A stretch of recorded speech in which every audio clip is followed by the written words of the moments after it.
नवरात्रि व्रत की कथा प्रारंभ।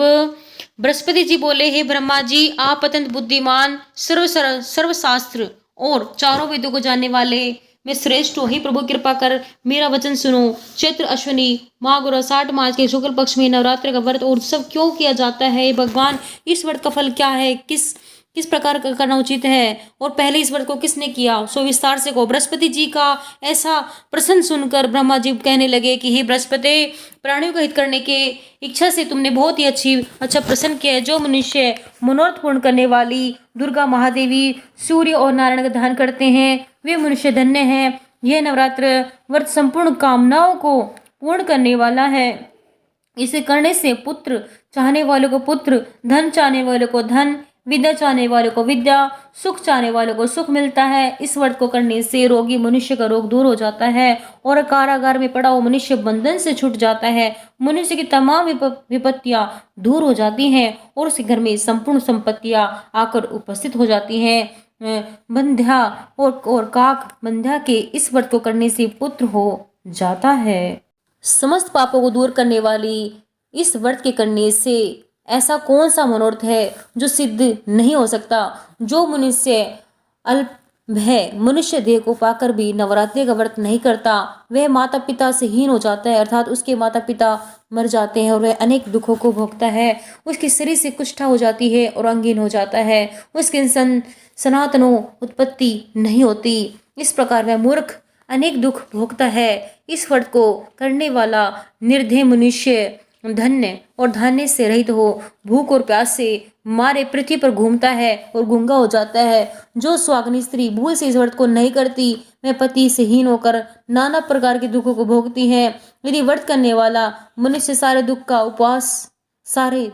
उपवास न कर सके तो एक समय में भोजन करे और उस दिन बांधों सहित नवरात्र व्रत की कथा स्मरण करे। हे बृहस्पति, जिसने पहले इस महाव्रत को किया है, उसका पवित्र इतिहास मैं तुम्हें सुनाता हूँ, तुम सावधान होकर सुनो। इस प्रकार ब्रह्मा जी के वचन सुनकर बृहस्पति जी बोले, हे ब्राह्मण, मनुष्यों का कल्याण करने वाले इस व्रत के इतिहास को मेरे लिए कहो। मैं सावधान होकर सुन रहा हूँ। आपकी शरण आए हुए मुझ पर कृपा करो। ब्रह्मा जी बोले, पिंडत नाम के मनोहर नगर में एक अनाथ नाम का ब्राह्मण रहता था। वे भगवती दुर्गा का भक्त था। उसके संपूर्ण सद्गुणों से युक्त मानो ब्रह्मा की सबसे पहली रचना हो, ऐसी यथार्थ नाम वाली सुमति नाम की एक अत्यंत सुंदर कन्या पैदा हुई। वह कन्या सुमति अपने घर के बालकपन में अपनी सहेलियों के साथ क्रीड़ा करती हुई इस प्रकार बढ़ने लगी जैसे शुक्ल पक्ष का चंद्रमा बढ़ता है। उसका पति प्रतिदिन दुर्गा जी की पूजा और होम किया करता था। एक समय वह भी नियम से वहां उपस्थित होती थी। एक दिन वह सुमति अपनी सखियों के साथ खेलने लग गई और भगवती पूजन में उपस्थित नहीं हुई। उसके पिता को पुत्र की ऐसी असावधानी देखकर क्रोध आया और पुत्री से कहने लगा, हे दुष्ट पुत्री, आज प्रभात से तुमने भगवती का पूजन नहीं किया। इस कारण से मैं किसी कुष्ठा और दरिद्र मनुष्य के साथ तेरा विवाह करूंगा। इस प्रकार कुपित पिता के वचन सुनकर सुमति को बड़ा दुख हुआ और पिता से कहने लगे कि हे पिताजी, मैं आपकी कन्या हूँ। मैं आपके इस सब प्रकार से सब तरह से अधीन हूँ। जैसी आपकी इच्छा हो वैसा ही करें। रोगी कुष्ठी अथवा और किसी के साथ जैसी तुम्हारी इच्छा हो मेरा विवाह कर सकते होगा वही जो मेरे भाग्य में लिखा होगा। मेरा तो इस पर पूर्ण विश्वास है।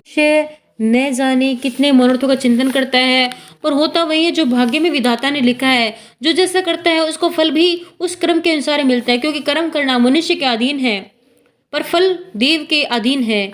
जैसे अग्नि में पड़े हुए तृणादि उसको अधिक प्रदीप्त कर देते हैं, उसी तरह अपनी कन्या के ऐसे निर्भरता से कहे हुए वचन सुनकर उस ब्राह्मण को अधिक क्रोध आया। तब उसने अपनी कन्या को एक कुष्ठी के साथ विवाह कर दिया और अत्यंत क्रुद्ध होकर पुत्री से कहने लगा कि जाओ जाओ, जल्दी जाओ, अपने कर्म का फल भोगो।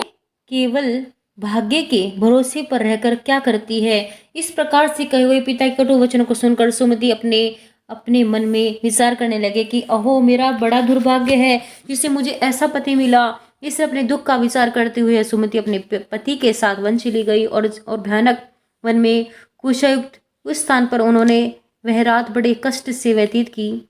उस गरीब बालिका की ऐसी दशा देखकर भगवती दुर्गा पुण्य के प्रभाव से प्रकट होकर सुमति से कहने लगी, हे दीन ब्राह्मणी, मैं तुम पर प्रसन्न हूं, तुम चाहो वरदान मांग सकती हो, मैं प्रसन्न होने पर मनवांछित फल देने वाली हूँ। इस प्रकार भगवती दुर्गा का वचन सुनकर ब्राह्मणी कहने लगी कि आप कौन है जो मुझ पर प्रसन्न हुई हो, यह सब मेरे लिए कहो और अपनी कृपा दृष्टि से मुझ दीन दासी को कृतार्थ करो।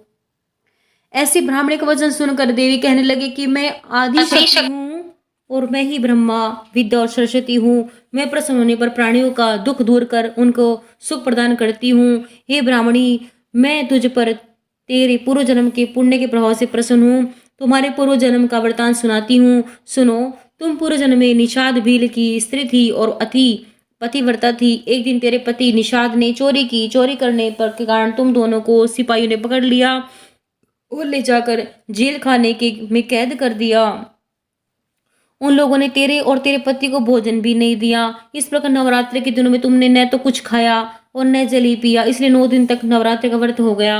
हे ब्राह्मणी, उन दिनों में तो व्रत हुआ, उस व्रत के प्रभाव से प्रसन्न होकर तुम्हें मनवांछित वस्तु दे रही हूँ। तुम्हारी जो इच्छा हो सो मांगो। इस प्रकार दुर्गा के कहे वचन सुनकर ब्राह्मणी बोली, अगर आप मुझे प्रसन्न हो तो हे दुर्गे, आपको प्रणाम करती हूँ, कृपा करके मेरे पति के कोढ़ को दूर करें।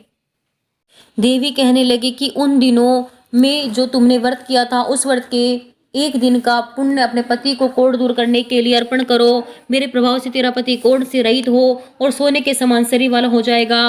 ब्रह्मा जी बोले। इस प्रकार देवी का वचन सुनकर वह ब्राह्मणी बहुत प्रसन्न हुई और पति को निरोग करने की इच्छा से ठीक ऐसे बोली। तब तक उसके पति का शरीर भगवती दुर्गा की कृपा से कुष्ठ होकर अति कांतियुक्त हो गया, जिसकी कांति के सामने चंद्रमा की कांति भी क्षीण हो जाती है। ब्राह्मणी पति के मनोरथ को देखकर देवी को अति पराक्रमी वाली समझकर स्तुति करने लगी, हे दुर्गे, आप दुर्ग को दूर करने वाली हो, तीनों जगत का संताप हरने वाली, समस्त दुखों को दूर करने वाली, रोगी मनुष्य को रोग दूर करने वाली, प्रसन्न होने पर मनवांछित वस्तु को देने वाली हो और मेरे वो दुष्ट मनुष्य का नाश करने वाली हो।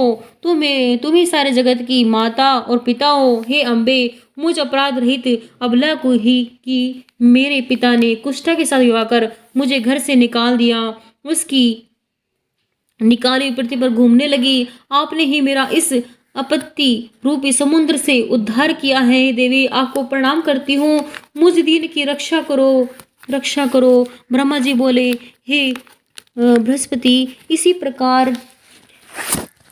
प्रकार उस सुमति ने मन से देवी की बहुत स्तुति की। उससे की हुई स्तुति सुनकर देवी को बहुत संतोष हुआ और ब्राह्मणी से कहने लगी, हे ब्राह्मणी, उद्याल्य नाम का एक अति बुद्धिमान, धनवान, कीर्तिवान और जितेंद्रिय पुत्र शीघ्र ही होगा। ऐसे कर वह देवी उस ब्राह्मणी से फिर कहने लगी कि हे ब्राह्मणी, और जो कुछ तेरी इच्छा हो वह वही मनवांछित वस्तु मांग सकती हो।